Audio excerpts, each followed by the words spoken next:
1부 일본군 위안부 우리에게 무슨 일이 있었나. 아름다운 이름과 더러운 이름. 일제에 의해 성노예가 되어야 했던 여성들은 혹자는 위안부라고 부르기도 하고 혹자는 정신대라고 부르기도 합니다. 이 두 명칭은 어떠한 차이가 있는 것일까요? 어떤 이름으로 부르든 일본군이 저지른 만행은 엄연한 사실이고 그 사실은 결코 변하지 않을 것이라고 생각하시는 분들도 있을 것입니다. 그러나 그것은 정말 잘못된 생각입니다. 우리들이 특정한 사건이나 인물을 어떠한 방식으로 생각하는지는 이름에 고스란히 드러나기 때문이지요. 위안부나 정신대와 같은 이름도 마찬가지입니다. 이 이름에서 우리는 일제가 저지른 만행의 성격과 특징, 그리고 무엇보다 이 이름을 붙인 사람들의 가치관을 엿볼 수 있을 것입니다. 정신대는 나라를 위해 몸을 바친다는 의미로 쓰인 말이지요. 여기서 나라는 당연히 일제를 가리키는 것이고요. 1937년 중일전쟁을 시작으로 1945년 해방에 이르는 일제감정 개말 무렵에는 우리나라 사람들을 전쟁 수행의 도구로 동원하기 시작했습니다. 사실 정신대라는 이름은 남녀를 불문하고 국민들을 동원한 일제의 인력동원 정책을 의미하는 말입니다. 위안부라는 이름과는 전혀 다른 의미를 가지고 있지요.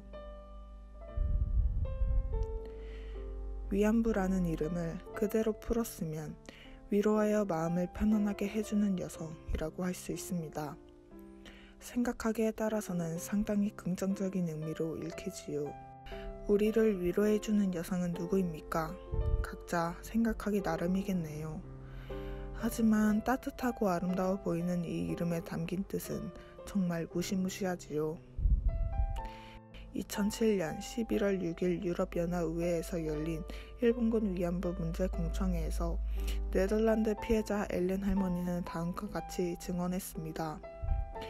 어느 날 한 일부 장교가 우리 소녀들을 줄을 세우더군요.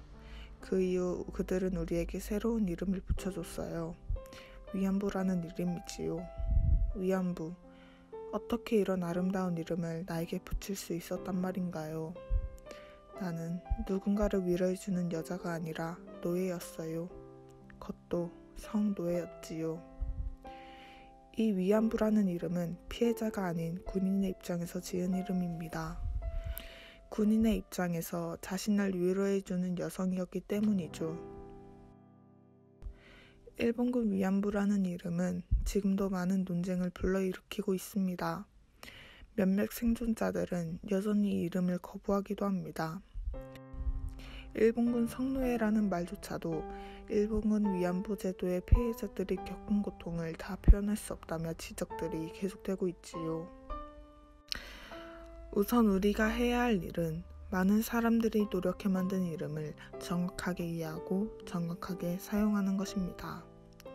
그리고 나서 여러분들이 피해자들을 위한 새로운 이름을 찾아야 할 것입니다.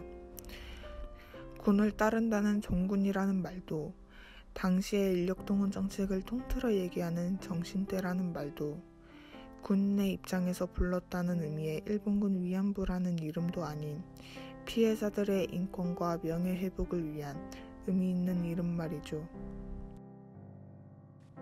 지금부터는 일본군 위안부 문제 해결 운동에 관한 이야기를 해보도록 하겠습니다. 1990년 5월 노태우 대통령이 일본을 방문해 공식적으로 과거의 문제를 따져먹긴 했지만 그리 만족할 만한 성과를 얻지는 못했습니다. 일본 정부의 태도가 이상했기 때문입니다. 그래서 이 문제는 정부의 손을 떠나 여성단체의 몫으로 돌아왔습니다. 여성단체 측에서는 일본 정부에 항의하는 공개 서한을 보냈지요. 물론 답변은 없었습니다. 그럼에도 많은 사람들과 단체들이 끊임없이 일본 정부의 각성을 촉구했습니다.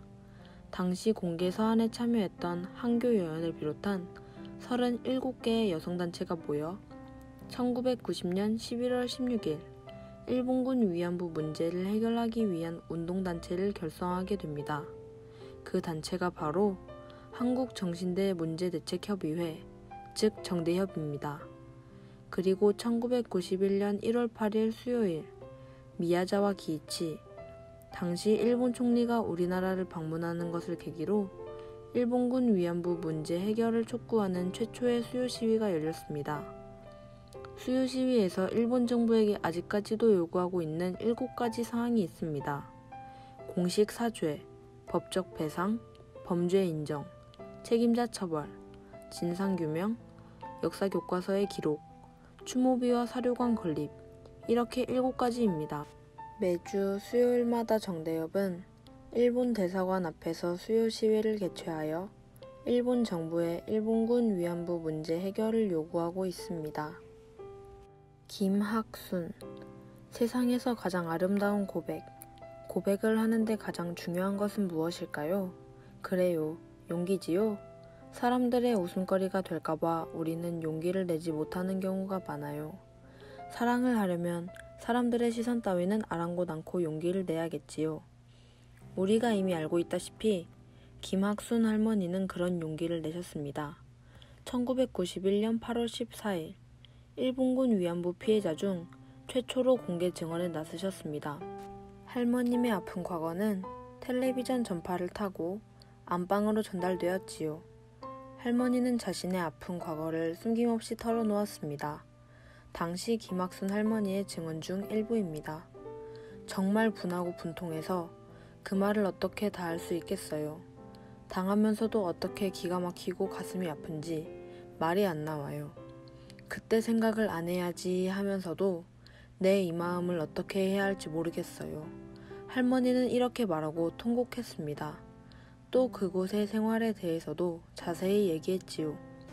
당시 최전방이었던 그곳에는 한국인 여성이 5명 있었는데 내가 제일 어렸고 가장 나이가 많은 사람이 22살이었습니다. 우리는 모두 일본식 이름을 불렸는데 저는 아이꼬였습니다. 300명가량의 군인들이 돌아가며 사흘에 한 번씩 휴가를 나오기 때문에 여자 한 사람이 하루에 3-4명의 군인을 상대해야 했고 전투가 있었던 날은 더 많아서 7-8명을 상대해야 했습니다. 생리 때도 쉬게 해주지 않았습니다. 그래서 어쩔 수 없이 피가 밖으로 새어나오지 않게 솜을 말아서 넣은 상태에서 군인을 상대할 수밖에 없었습니다. 할머니의 증언은 생생했습니다. 많은 사람들이 일본군 위안부의 실체를 알게 된 것입니다. 1991년 8월 14일 김학순 할머니의 첫 신고 이후 2015년 12월 말까지 피해자로 신고한 일본군 위안부 피해자는 모두 238명입니다. 그리고 2019년에는 240명이었지요. 이들 중 많은 분들은 강덕경 할머니처럼 열심히 뛰어다니는 인권운동가로 변모했습니다.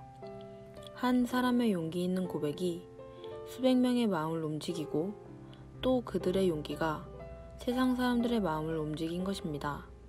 국내뿐만이 아니라 해외의 많은 피해자들도 마찬가지였습니다.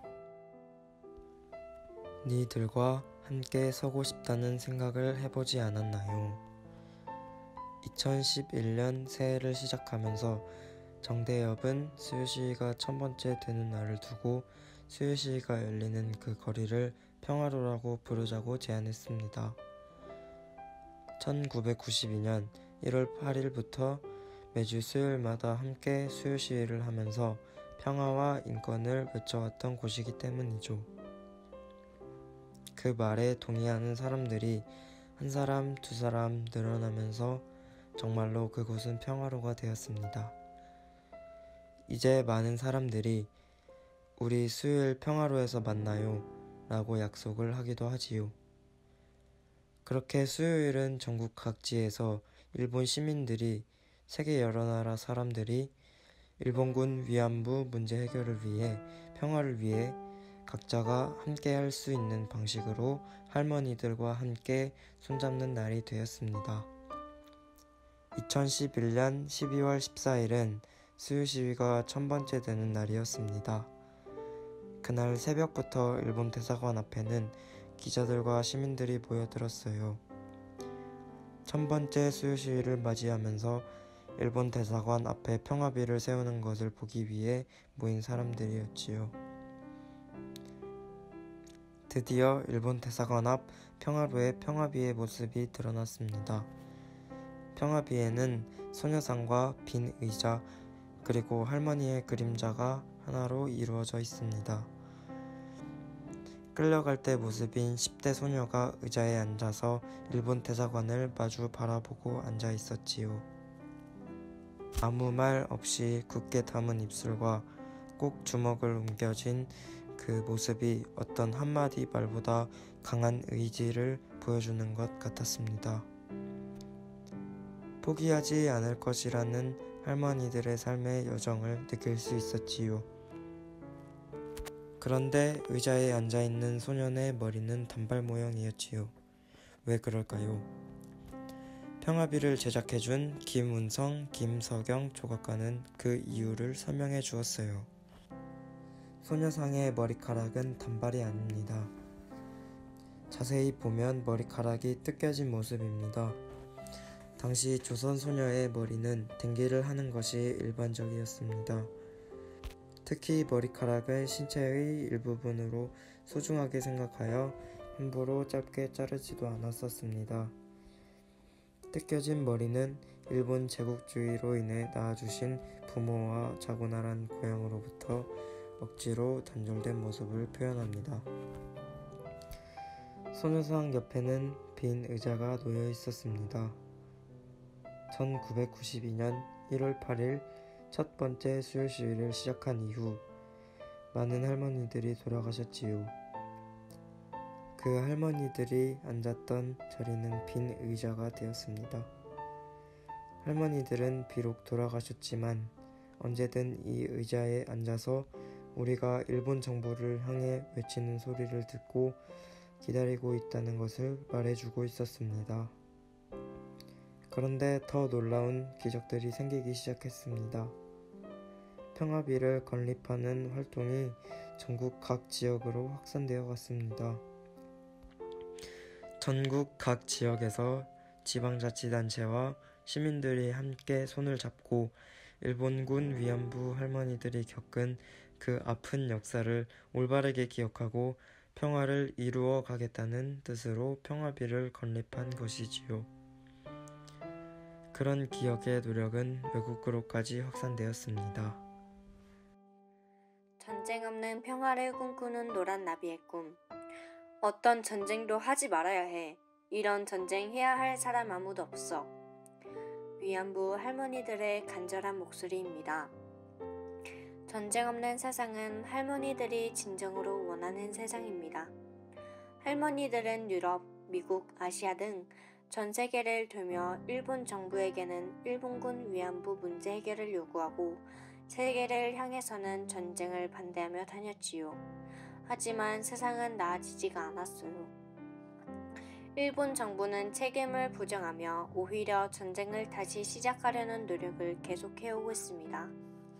또 아프리카, 아시아 등 세계 곳곳에서는 소녀들이 군인들에게 납치되어 물건처럼 매매가 되고 있다는 소식이 전해지고 군인들의 성노예가 되고 있다는 소식도 끊임없이 들려오고 있습니다.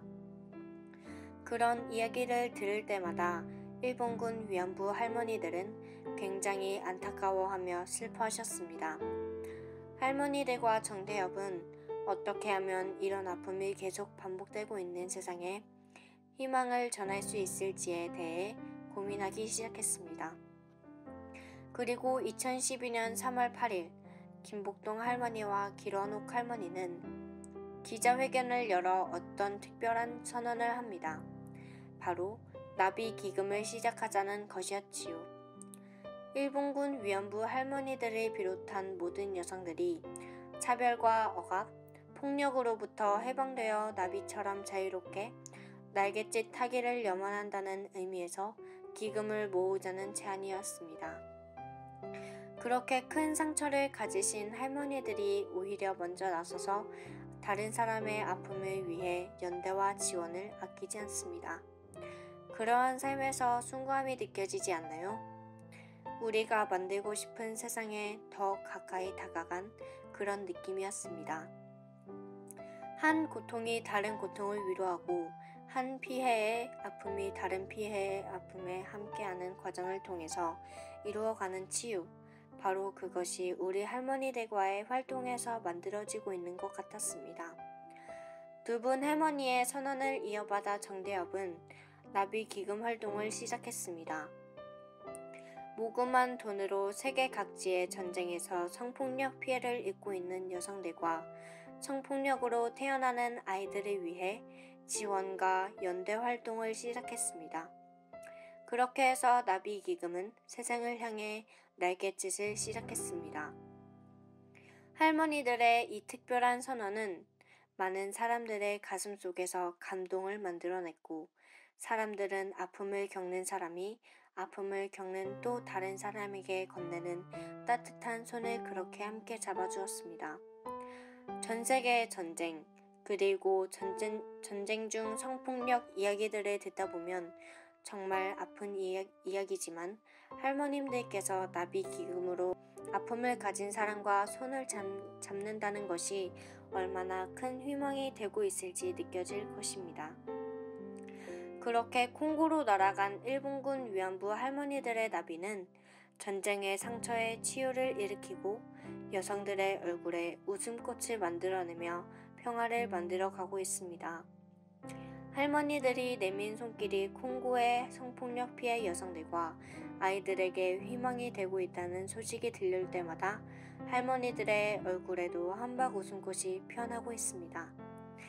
나 혼자 웃는 것보다 다른 사람들이 함께 웃을 수 있는 세상을 만드는 것. 일본군 위안부 할머니들만 해방이 아닌 모든 전시성 폭력 피해자들에게도 해방을 만들어 드리는 것. 그것이 바로 나비가 꿈꾸는 세상입니다.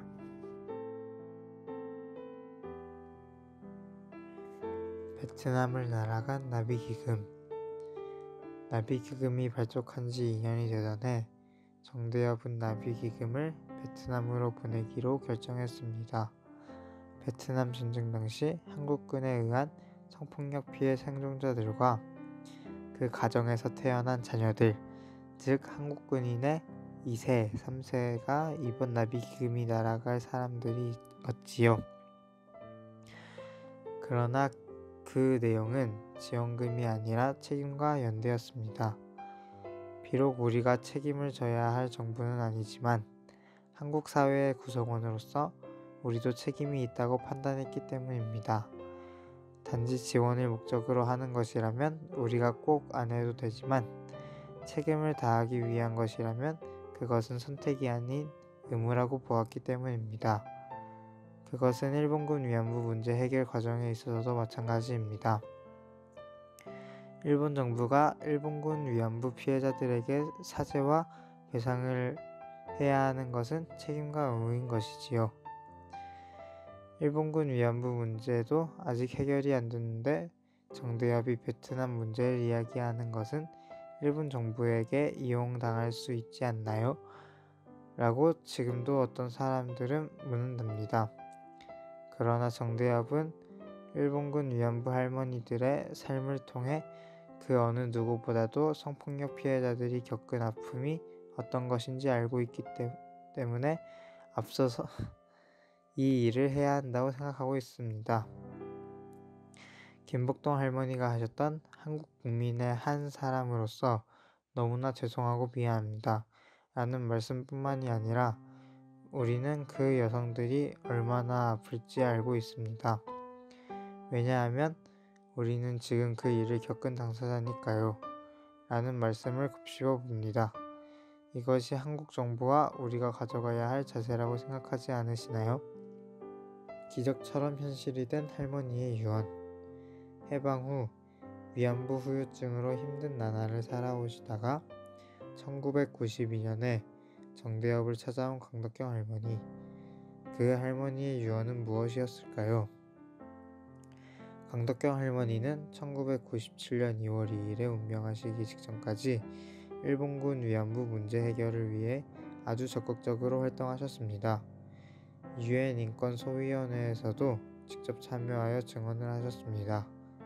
무엇보다도 일본군의 만행과 자신의 아픔을 여러 장의 그림으로 표현해서 세계 여러 나라 사람들에게 일본군 위안부 문제를 알리셨어요. 그리고 강덕경 할머니는 우리에게 결코 잊어서는 안 될 한 가지 숙제를 남겨주었습니다. 할머니는 1995년 폐암 말기 판정을 받으셨어요. 고통에 몸부림치며 투병 생활을 하시는 할머니는 어느 수요일 몸도 가누기 힘든데 옷을 입으셨습니다. 수요 시위에 가겠어. 내가 아프다고 이렇게 쓰러져 있으면 일본은 내가 포기한 줄 알 거야. 가겠어. 할머니의 그 의지는 아무도 꺾을 수 없었습니다. 응급차의 의지에 일본 대사관 앞에 나온 할머니는 그날도 마이크를 잡으시고 일본 정부에게 공식사죄하고 배상하라고 외쳤습니다. 이후 급속도로 할머니의 병세가 나빠지기 시작했어요. 몸은 작아질 대로 작아지고 호흡은 가빠지고 보는 것만으로도 고통스럽고 안타까운 시간들이 계속되었습니다. 그런데 할머니는 숨을 거두기 직전까지도 거친 숨소리 사이로 미친놈들, 미친놈들 하며 한을 내뿜으셨어요. 결코 편안하게 눈 감을 수 없는 현실. 그것이 바로 할머니들의 현실이었습니다.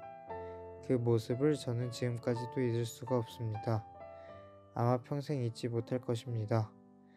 그러면서도 할머니는 자신의 희망을 꺾지 않으셨습니다. 우리는 그렇게 쉽게 안 죽을 거예요. 일본이 우리를 이렇게 독하게 만들었어요. 그래, 온 세계 사람들이 우리 문제를 알았으면 좋겠고 이미 폐암으로 자신은 죽을 수밖에 없다는 것을 알았지만 할머니는 자신이 겪었던 과거 역사는 결코 죽어서는 안 된다는 강한 열망을 그렇게 토해내셨답니다. 다른 것은 다 쏟아내고 갈 수 있어도 이 가슴에 남은 것, 이것만큼은 내가 지워버릴 수가 없지, 지워지지가 않아. 2005년에 돌아가신 김상희 할머니는 그렇게 한스러운 절규를 마지막 병상에서 우리에게 남기고 가셨습니다. 나 차에 싣고 대사관에 가. 거기 가서 죽자. 병상에 누워 계시면서 꼼짝도 할 수 없었던 박두리 할머니는 기운이 조금이라도 생기면 그렇게 말씀하시면서 두 팔을 허공에 내저었습니다. 다른 피해자 할머니들보다는 조금 뒤늦은 2002년부터 참여하기 시작하여 더운 날이나 추운 날이나 한 주도 빠지지 않고 수요 시위에 참여하고 있는 길어녹 할머니는 청소년들을 만나면 늘 다시는 우리와 같은 아픈 역사를 겪지 말라고 당부하십니다. 우리는 아무것도 몰라서 그렇게 심하게 당했어요. 알면 덜 당할 것 아니겠어요? 거기 갔다 온 뒤로 생긴 병 때문에 머리끝부터 발끝까지 안 아픈 곳이 하나도 없지만 그래도 이렇게 내가 당한 일을 증언하는 것은 그걸 알려서 여러분들은 나처럼 당하지 말아야 하니까. 그렇게 말씀하시는 길어녹 할머니는 박물관이 꼭 있어야 한다고 말씀하셨습니다. 전쟁을 멈춰야 해요. 우리 같은 희생자들이 다시 생기지 않도록 평화의 나라를 반드시 만들어야 해요. 그러기 위해서는 박물관이 빨리 지어져서 우리의 후손들이 우리의 역사를 보고 배워 우리처럼 속지도 말고 우리처럼 그런 수난도 당하지 말고 그렇게 험난한 세월을 보내지 않았으면 좋겠어요. 일본에 살고 계시는 송신도 할머니도 나 같은 여자가 있었다는 사실을 영화라도 찍어서 알려줘 라며 일본에서 활동하고 있는 제1조선인 위안부를 지원하는 모임 사람들에게 늘 말했다고 합니다. 송신도 할머니는 어느 곳에서든지 일본군 위안부 경험을 말씀하실 때 늘 전쟁을 하지 마라 라는 요청을 남기고 있습니다. 할머니들의 이런 유언을 새기며 정대협은 2004년 12월 일본군 위안부 피해자들의 명예와 인권 회복, 미래 세대에게 평화로운 세상을 물려주기 위한 전쟁과 여성인권 박물관 건립 사업을 시작했습니다. 더 늦기 전에 피해자들의 명예와 인권을 회복하고 다시는 이와 같은 범죄가 재발되지 않도록 기억하고 교육하며 문제 해결을 위해 활동하는 박물관을 만들기로 한 것이죠. 할머니들의 뜻대로 일본군 위안부 문제뿐만 아니라 현재에도 계속되고 있는 전쟁과 그로 인해 고통받는 사람들의 아픔을 알리며 그 문제를 해결하고 지원하고 함께 연대하기로 한 것입니다. 시작은 했지만 정부의 도움 없이 기업의 지원도 없이 국민 성금으로 박물관을 건립한다는 것은 기적을 구하는 것과 마찬가지로 어려운 일이었습니다. 그런데 그렇게 막막해 하고 있을 때 그 기적의 시작으로 가장 먼저 일본군 위안부 피해자들이 있었습니다.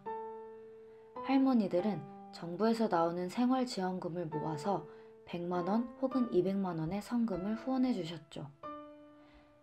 김복동 할머니는 오랫동안 모아오던 저금 통장을 깨서 1000만원이라는 큰 돈을 전해주셨습니다. 할머니들이 주신 성금은 주춧돌 기금이 되었고 그 성금 위에 학생, 수녀, 노동자, 체육인 등 전국 각지에서 성금들이 모였습니다.